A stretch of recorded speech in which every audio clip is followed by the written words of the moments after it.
So I arrived from India on a Sunday night at 9 o'clock to Canberra. Next day was my first day in school. My first lesson was English.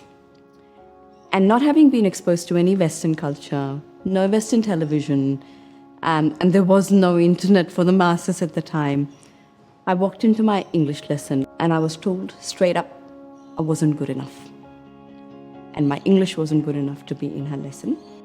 And that I needed to go into English as a second language. A girl who was a national level under-14s badminton player, part of the English debating team for her school and represented her school in dance, suddenly went into a shell, not feeling good enough. My greatest challenge before starting the Women Rising program was knowing and having the confidence that I deserved that seat at the table. My breakthrough moment in the Women Rising program was, I think, the first module.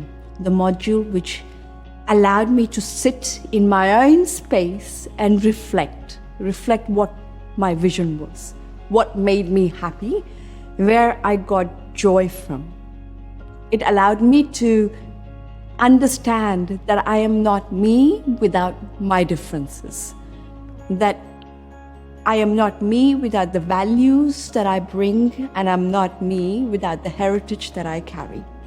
My favorite elements of the Women Rising program were the coaching calls and the connection with the broader community, knowing the women who are going through the same journey as yourself. The second element was the module around personal brand. There was a component in that where we had to do a brand survey, which I found incredibly rewarding because it helped me get others' perspective on how I was viewed, which again boosted my confidence along the journey. To women considering doing the Women Rising program, I tell them to do it for themselves. Career aside, the journey that I've gone through with this program has helped me in so many other elements of my life, and that in itself is absolutely fulfilling. The Women Rising program will help you and the women in your organization realize their potential.